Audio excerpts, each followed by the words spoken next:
Good morning, everyone, and welcome to this webinar, which celebrates everything about micro and small business enterprises, which we all know are the heart of every economy and growth.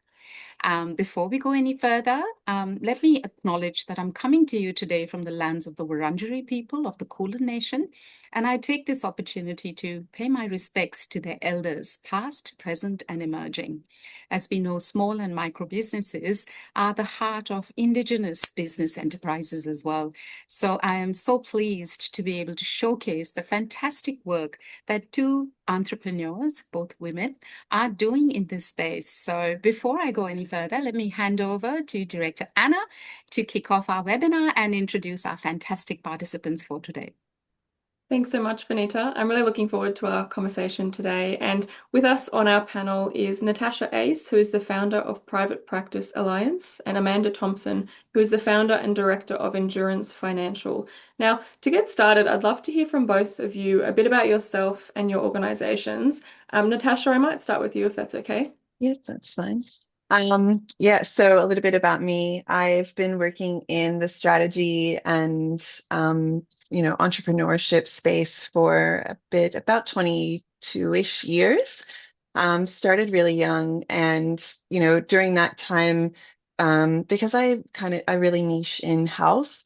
And quite specifically, mental health and psychology practices and psychiatry practices and things like that.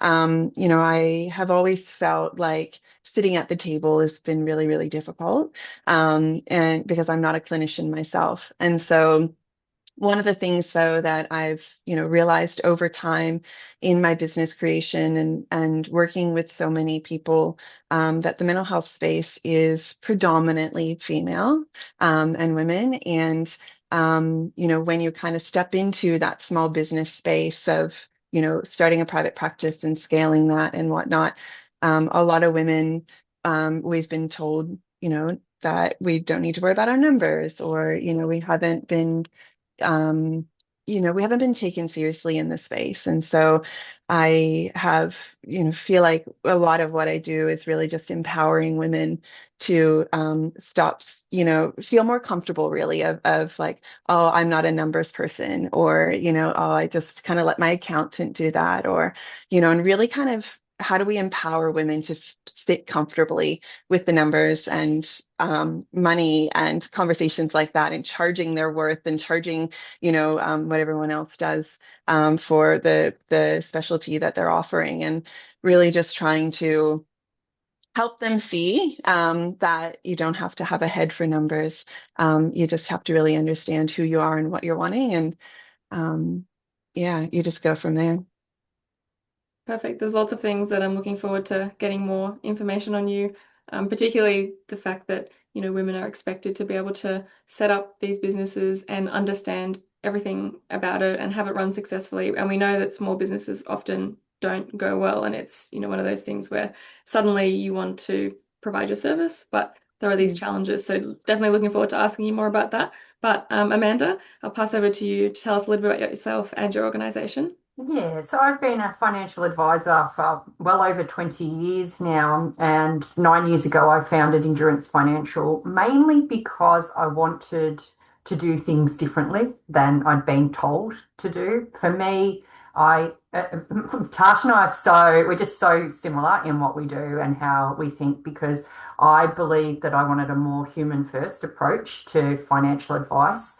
It's so much more than just the numbers or being great with numbers. I wanted to acknowledge, or I want my clients to acknowledge, that money decisions are emotional and values driven. And I think that's how they are so deeply connected to well-being. I also think like-minded people attract like-minded people. I am one of those, people that have spent hours after school pickups or hours into the night trying to run my business. So I try and come at it with this combination of strategy, but that human nature, that connection, realizing that every single person is different and every single business is different and every single person's drivers in business are different.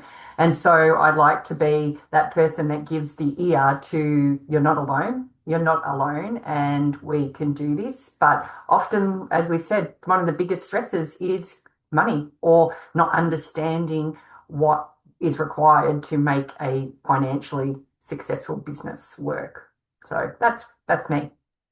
I love that, especially there's a lot of conversations that Vanita and I have had in some of these webinars around the how important it is to just recognize how different everyone is. Because if you assume this is the way to run a business, particularly in the space that we're talking about, then of course it won't really work when other people have certain responsibilities, certain challenges, or someone might be really good at numbers but find something else really difficult, or it might be so many different things that make setting up a business or running finance or getting across the details more or less challenging. So I love that sort of human approach and just recognizing how different everyone is. So definitely keen to talk more about that. And for our webinar today, we wanted to align it with the United Nations Day for International for Micro, Small and Medium Enterprises. And this day is to honor the role of enterprising women and men leading businesses, which are the lifeblood of our communities. You both mentioned a little bit about having these supporting women with their businesses. But how does this day resonate with you and your experience and how the sector is viewed in particular in Australia? Natasha, maybe I'll start with you.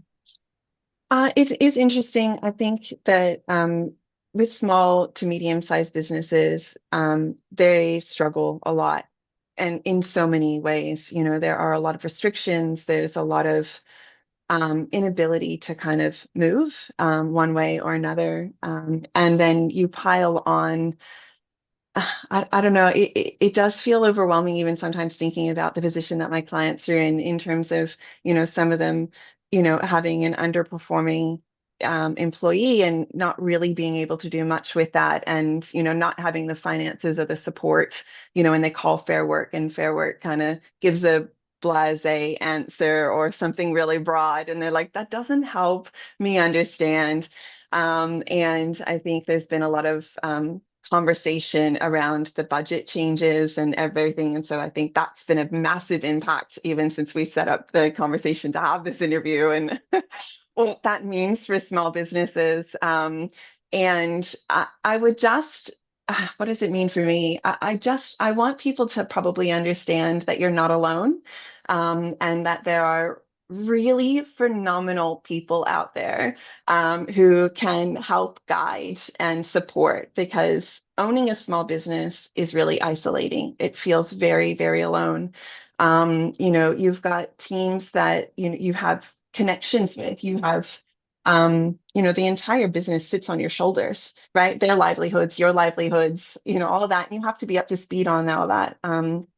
And it can feel very isolating. And the employees and the team that you have under you don't necessarily understand the gravity of running a business. And so I think that you need a village to pull together. If I don't know something, or I see a client of mine struggling and I'm like, this is what you need, I will send them to people like Amanda and other people that I have in the connection that I'm connected with. And I will often say I'm a connector. I want to bring people together. And I think, Amanda, you're the same in all of that. And you're not alone. And I think that's what I want people to probably take away from today, that yes, it is very, really isolating. But it doesn't actually have to be in the same way that it has been, as you've been creating your business. And so having someone there as emotional support or, just thinking outside the box is just so vital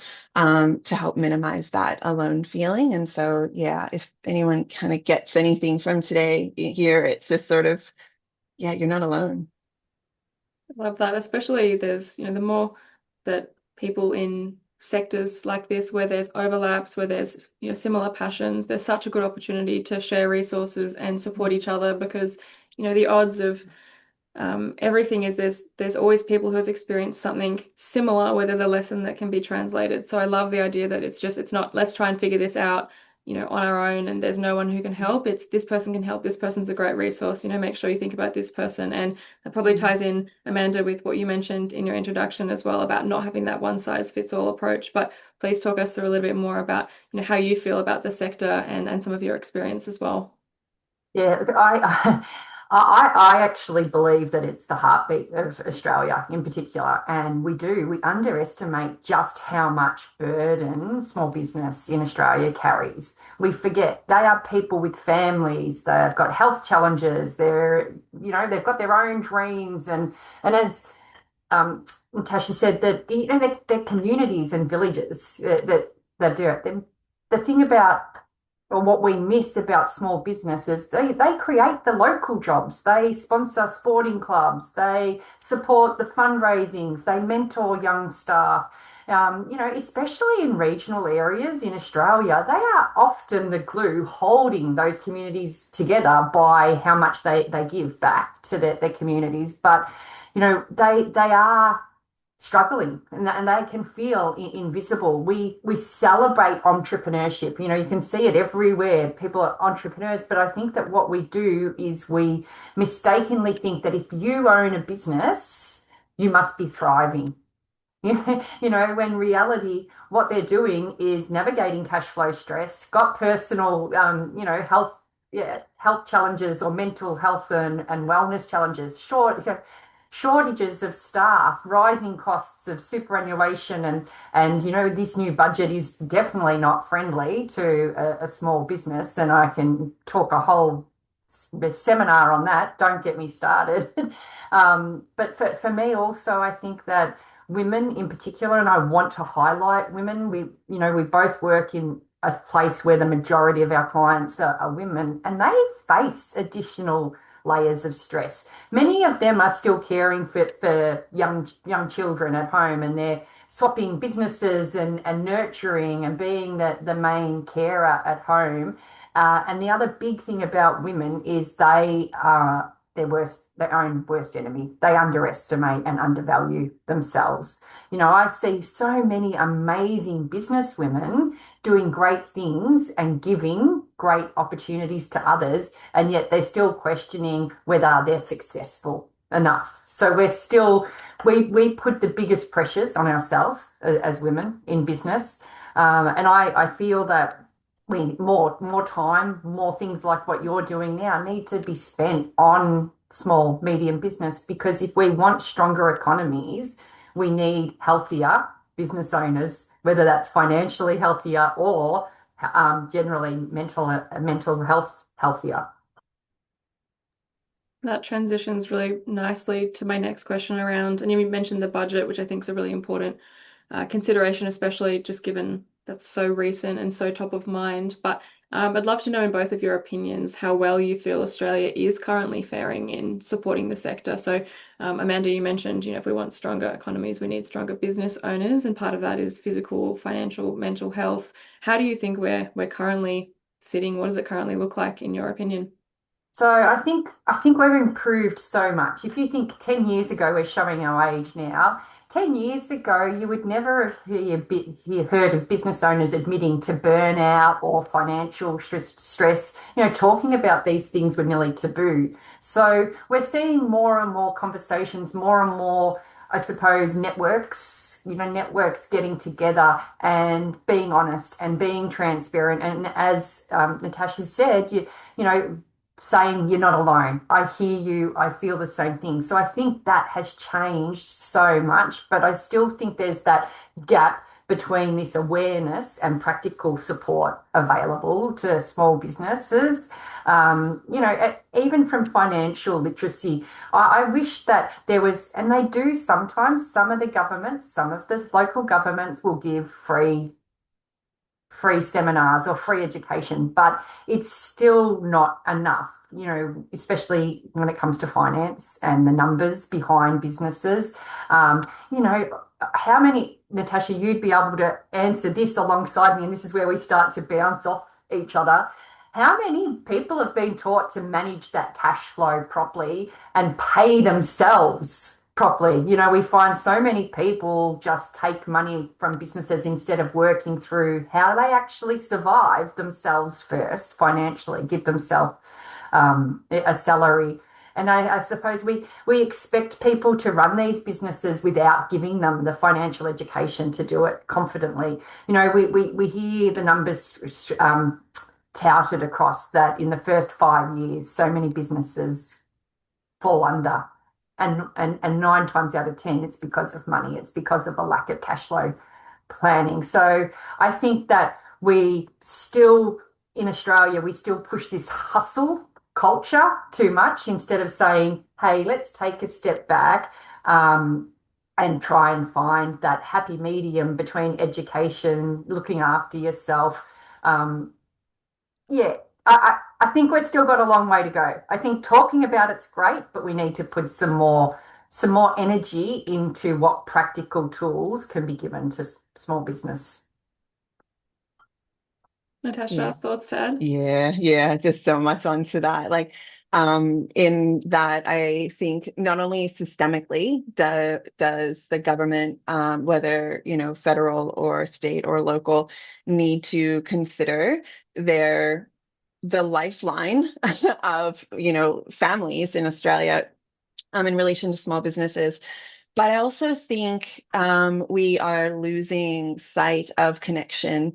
I think small businesses are paying the price of big businesses doing business wrong.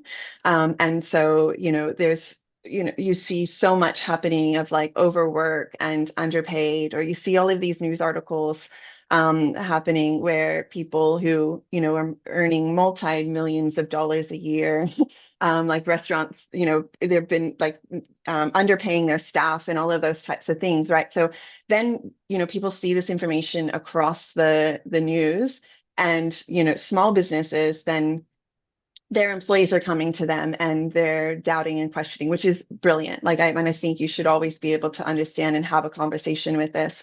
But instead of sort of having grace and on, both sides, and really kind of understanding how do you build a community, we're losing some of that. And, I think that employees and, casual workers, or, contracted workers, or whoever it is, a small business needs every single person sitting at the table. And we know systemically the governments are not coming to the table for small businesses. And so this is where we need the community. It's not just about, the people helping you kind of bounce off the ideas of how do I be more financially stable and whatnot.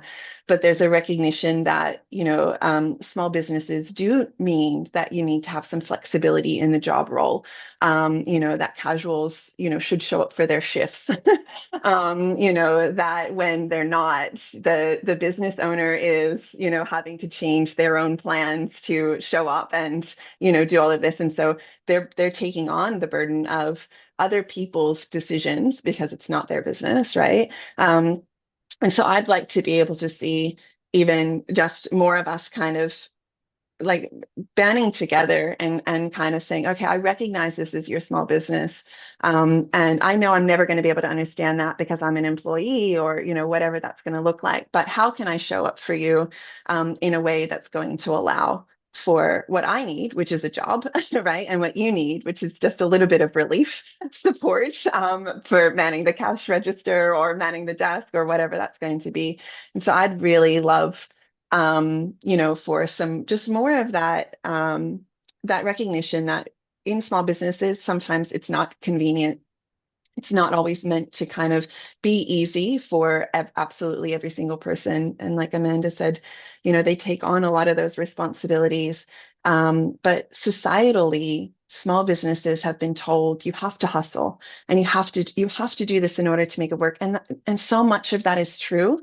But at the same time, without reprieve, without some kind of rest, we're going to only continue to burn out, or I see a correction to the other way where people are just giving up, and, small businesses are closing. You walk through, towns and streets, and you just see closed signs or buildings that are empty, and it's devastating. I often think, what was there before? Like when it was created, like what was there? And, wondering what happened, to how nothing is there now. And I just think we're losing grace, we're losing communities, and we all need to show up for each other, even the employee to the employer, to a lot of extent, to be honest. Yeah. Is that something that you think has changed? Like, has the landscape sort of changed in the last, say, 5 to 10 years in terms of people's either I guess that how much they're inspired to start a business and feel like that's something, is it something that people are really feeling, oh, this is something I'd like to do, this could be something really good for me, or do you feel like the sentiments may be shifting where it seems like it's something that's going to be hard, more likely to feel like it will fail, or what do you think about the general sentiment for having your own business in the current climate and how that's changed? I think that, and I moved to Australia about 15 years ago. So like what I could kind of see at that point where small to medium businesses, especially like allied health practices and things like that, which is my sort of area, they were growing and then it hit a bubble. And, after COVID, everyone, in the industry were kind of like, well, I can go off and do this myself. And so they've stopped working for, bigger practices or practices in general, and they're going solo.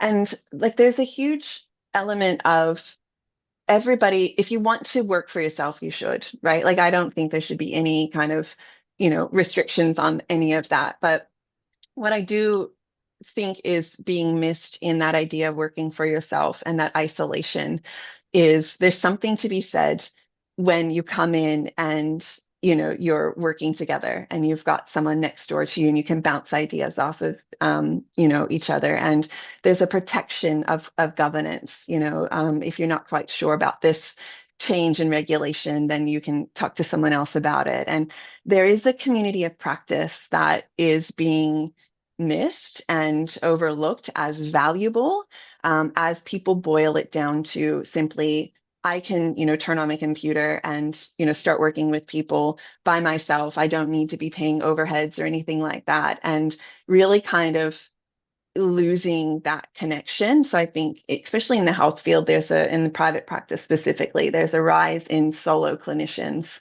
who are working for themselves. So they're entrepreneurs in their own right. But that collection of clinicians working together under a private practice umbrella has definitely changed dramatically over the last at least 5 to 7 years while people are working more solo. And that's sort of devastating to kind of watch, I think, because there's so much value in having someone next door to bounce an idea off of. So.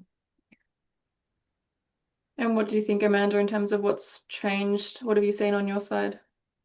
So I think there's a couple of things. So we're looking at migrants, so migrant-owned businesses coming because they find it hard to get work. The other thing that I think is important in terms of a shift, it's not just this sparkly, I want to work for myself, or the excitement. I think you'll find that there's a lot of older women starting their own businesses as well, and that is because of the incidence of perimenopause and menopause, putting pressure on women at work and having to take time off. So I think sometimes it is the need to control your own life as well, your own life outside of your work life that can push you. I think that's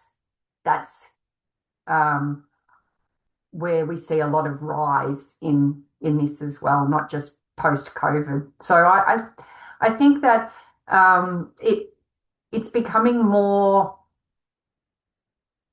And I like what Natasha says, is that I think people take the easy way out too, in terms of instead of working hard and staying around in a community, we do see these bells and whistles. We see that the shiny new toys, or thinking that business owners are doing it really really easily and thriving, and I want to go and do that. So being an employee is definitely a lot easier with all the perks that you get. But yeah, I think we'll still see the rise over time. That makes sense. And especially, if burnout is kind of increasing across sectors anyway, particularly women juggling all kinds of responsibilities and pressures, and like as the beginning of the conversation around the women being their own worst critic, I suspect then it's kind of, how do I have flexibility? How do I also have a fulfilling career? What can the private sector, where could I be working where I can have kind of all these boxes ticked, or just have the flexibility to be able to do what needs to do when it comes to, say, caring responsibilities, whether that's for kids or parents or relatives. There's lots of other elements that I think when we think about kind of the mental load that's on women as well. So that's an interesting consideration. It is, And and it's not just women, it's men as well. If you think of this squeeze, especially with budgets like we've got and the economy like we've got it at the moment, you'll see a lot of older age men or women becoming redundant. And they are actually not as attractive to hire. So you'll see going out consulting or starting their own business or doing something different because they want a um, career shift of some way, but their age kind of precludes them from being easily employed as well. That's another consideration.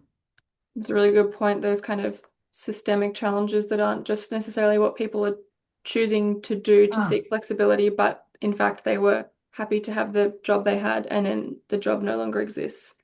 Yep.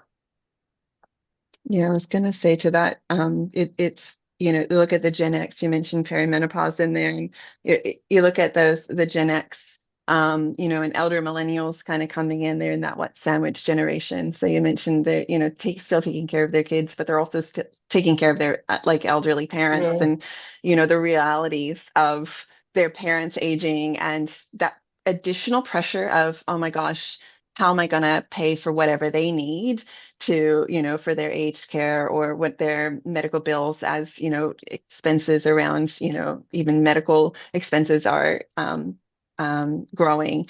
And then you've got, Gen Z's coming in kind of saying, oh my gosh, looking at the millennials and the Gen X and saying, I don't want a lifestyle like this, and so they're wanting a really good, easy lifestyle balance. And so, they're happy to kind of cut ties and say, nope, I'm going to look for something a little bit easier in this and really exit roles where I love the older generation. They're like, even if they're only going to give you 5, 6, 7 years in the workforce, take them because right now, when people are recruiting, I used to say, if you could get 5 years out of someone, cool. Then it was like, if you can get 3 years out of someone, cool. Now I'm like, you know what? We're just going to plan that they're going to leave within the year. So you need to be able to make sure that your onboarding and upskilling and everything is as minimal as possible, because we've just got to be able to get what we can, from the length of time they're going to be there. So if I could get someone, an older generation person who's been let go of their role,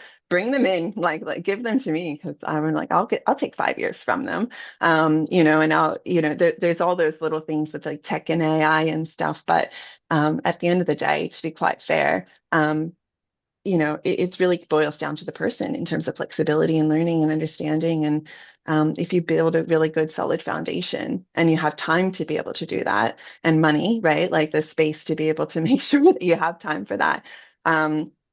You could bring anyone on who's really wanting to be able to stay in a role. And that's really something I say to people, really kind of interview for the person rather than like, what is specifically skills that they're bringing to the table? Because you're going to have to retrain anyone anyway. It doesn't matter. It doesn't matter how old or how long they've been in whatever industry. You're really going to want them to understand how your business heartbeat is. So, yeah.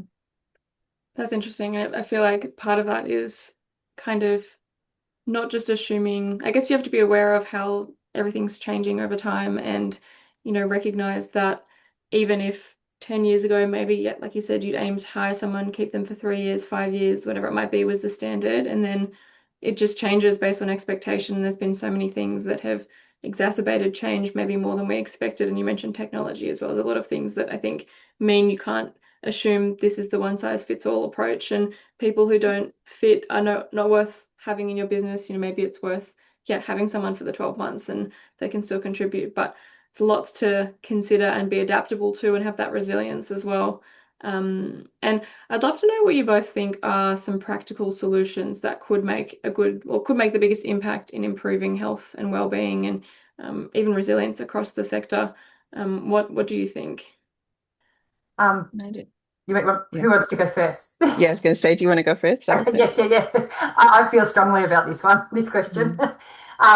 So firstly, and most importantly for me, is we need to normalize that support is okay and do it early, not when someone is already in crisis. It's not for example, financial literacy, cash flow, well-being support embedded into the small business journey right from the very start. At the moment, it's seen as this emergency response. If we brought it in earlier. The other thing that I think is major that we need to change is language. I spend so often I am talking to my clients and reframing their conversations around money because shame and fear have stopped people asking for help early. If someone feels judged, they're gonna avoid these conversations. So I think that those two things need to change first is normalizing support and changing the language. Some practical some practical solutions are better access and affordable strategic mentoring. So someone like me or someone like Natasha, making that financial education more accessible. I think that I would love to see more community-based networks, not focusing on networking, but rather than having these genuine connections and conversations instead of, here's my card, what do you do? I think that we need specific mental health support specifically tailored to small business owners because I think that it is something of its own. And the other thing I think we're missing is just opportunities for conversations around succession planning, what success actually looks like to an individual person. One of the biggest mindset shifts I try to give everyone when I'm working with them is prioritize yourself and what matters for you. Don't worry about what a book told you or the person down the road who runs a similar business. What's your success look like, not what someone else told you to do? And if we could normalize, look, I'm looking at Natasha just going shaking her head, butt in, go for it. No, you carry on. I wrote that. I'm like, stop looking at someone said I should, right? Like we are constantly looking around and saying, well, someone said I should be doing it this way, and it's like there's an internal component to, okay, I need to understand what do I need to make this business successful? What do I need? Not even just successful, because like you said, so many times I'll say, what does success look like for you? And people can't answer that. Right. And so or they'll say financial stability. And I'm like, okay, cool. How much money do you need to be, to feel secure in that? And they can't answer that question. And I'm like, okay, so you're just going to be chasing and chasing and chasing.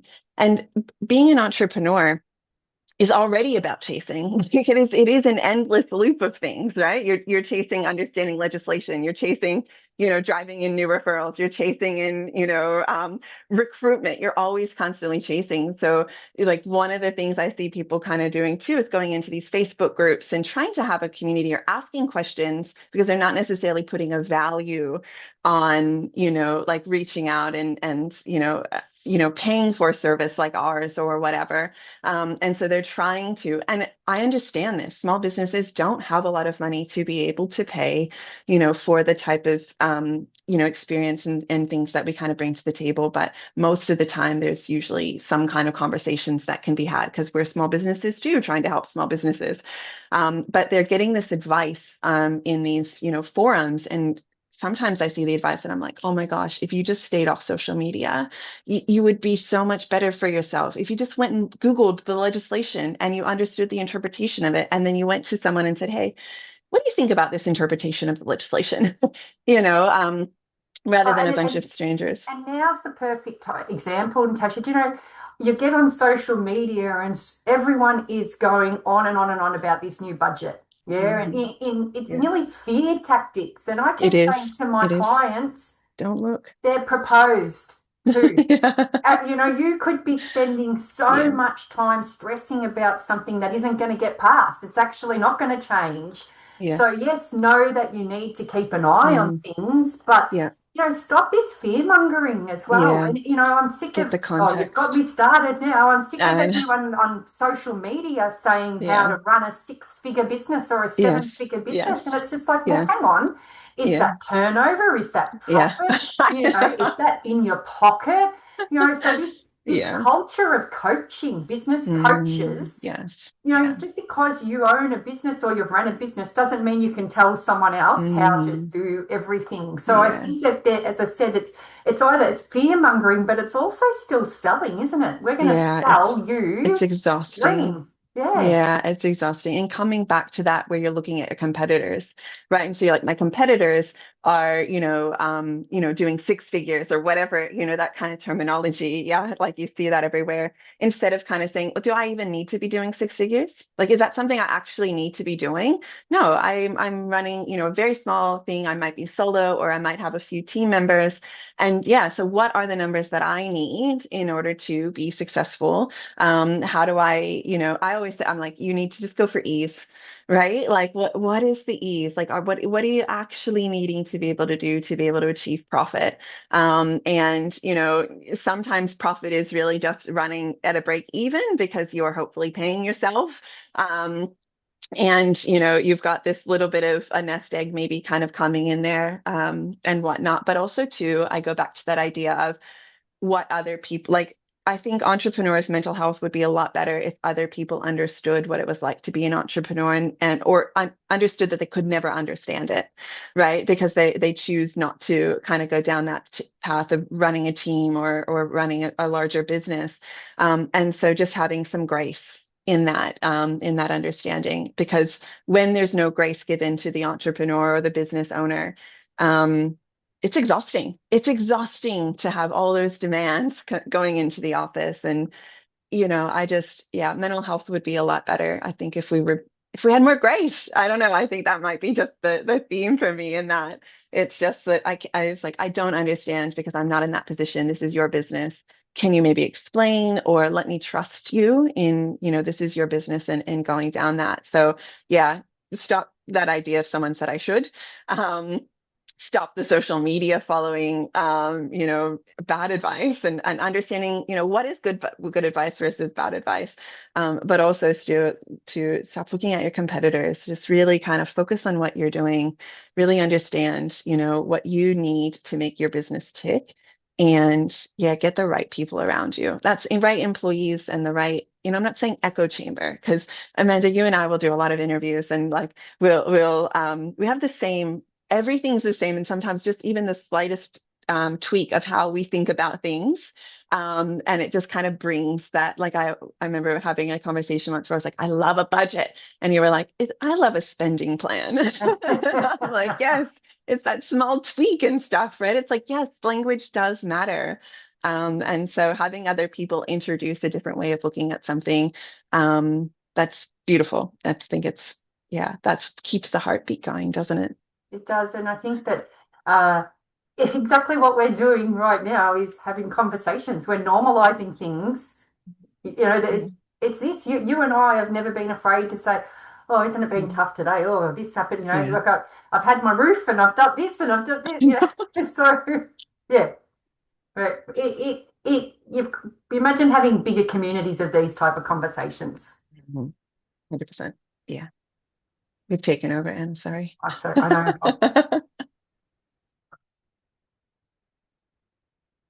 I think that really helped to reinforce just the value of community, but also it might feel easier to just try and do it on your own. And, there's a lot of resources out there, and maybe that feels like the most effective and, easiest way. But in reality, like you mentioned, Natasha, there can just be a conversation you have where it's one little thing that actually provides a slightly new perspective. And it doesn't need to be groundbreaking. It doesn't need to be, oh, wow, I need to change my entire business plan and my strategy, and everything I've ever thought to be true isn't true anymore. But it might actually be, I was heading down this path and I might take one step to the right because that's going to be slightly more aligned with what I'm looking to do. And I think, a big part of these webinars we're doing is to really try and just connect people and encourage the connections. And, there's so much shared knowledge that can be so valuable. So definitely, yeah, love to see these conversations and just really reinforce that, there aren't any one size fits all solutions, but simple value of conversations. And I think genuine conversations rather than, like you mentioned, social media forum where there's no context and it's kind of, here's what I'm worried about, what do you think? And then 10 people add their thoughts, and it's lacking the nuance of the specific circumstance, that person's personality, etc. And I'd love to know, just to finish our discussion today, what you think or who you think has the greatest role to provide in these solutions. We've spoken a little bit about government, there's the budget, there's other business owners, there's technology, there's lots of different influences and changes and triggers. But what do you think could make the biggest impact in helping to support the sector and help business owners?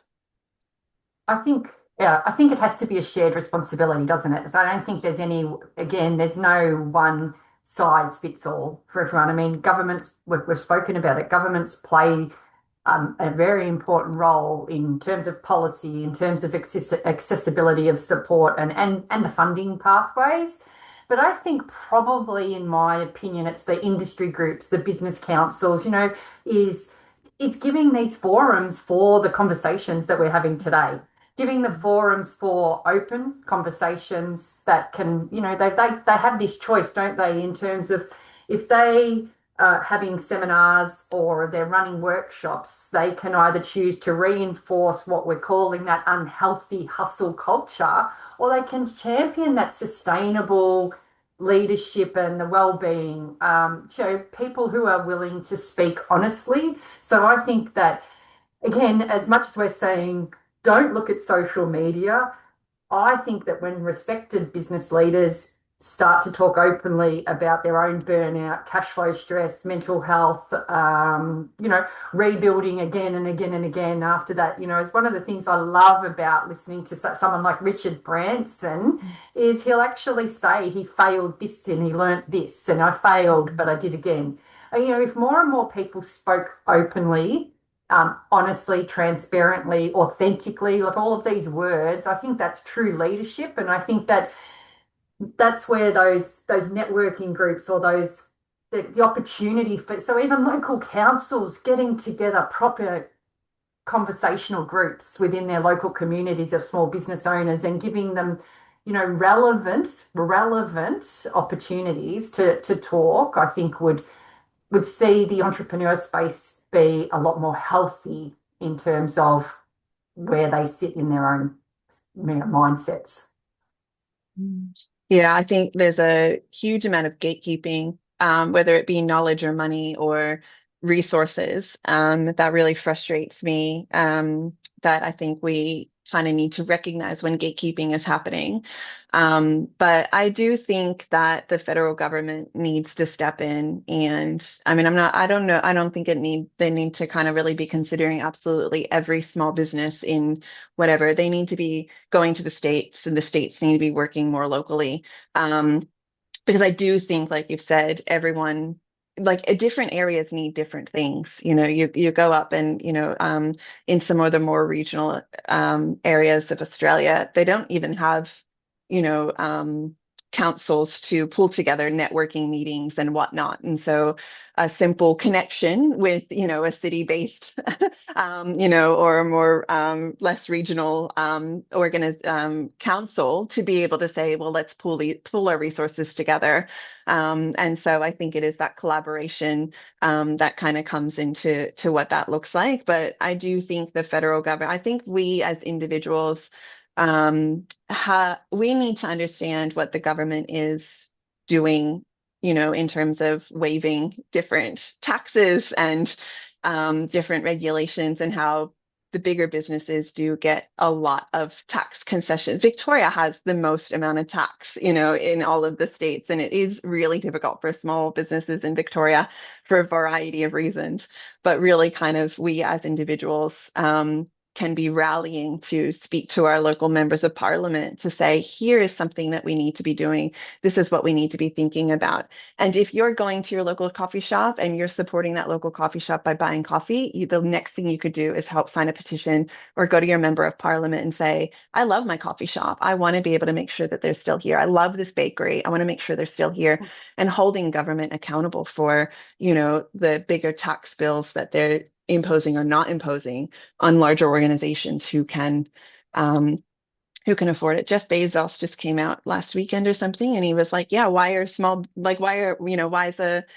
nurse in New York City paying tax on $100,000? Like he's, the oligarchs need to be changing their mentality around what this looks like. And that pressure needs to come from governments and the only way that's going to work is if we as individuals come together and say, we've elected you members of parliament, you need to do something about this, and really put the pressure where we need to. And it doesn't have to be money or time. You sign a waiver or sign a petition, or send an email and really understand how those small businesses contribute to your everyday life as individuals.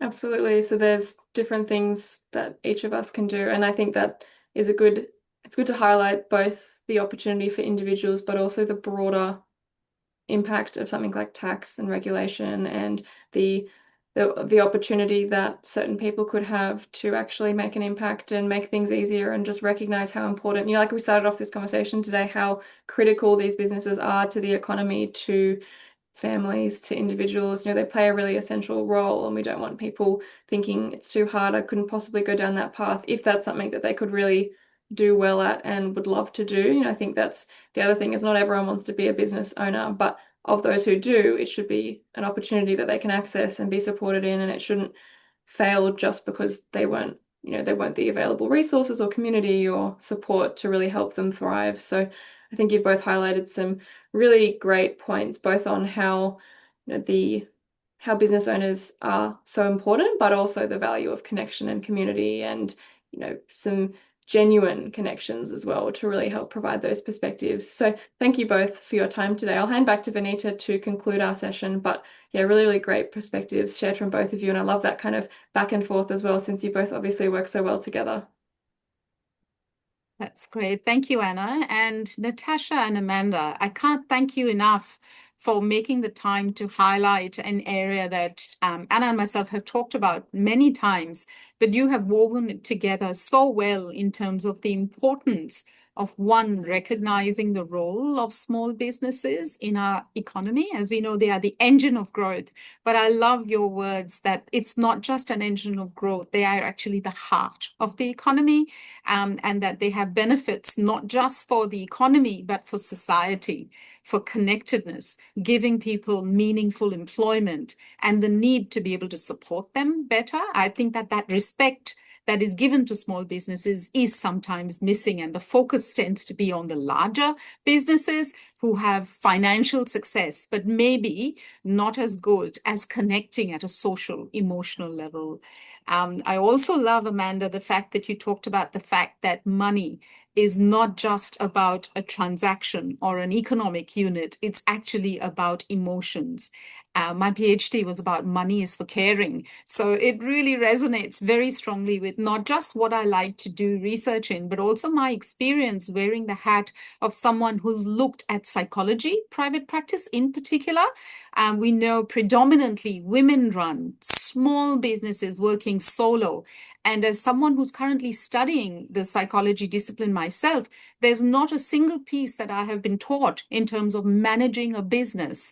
So I can imagine that when people pass out after 6, 7, 8 years of study and practice, they still have those basic skills of running a business not available to them.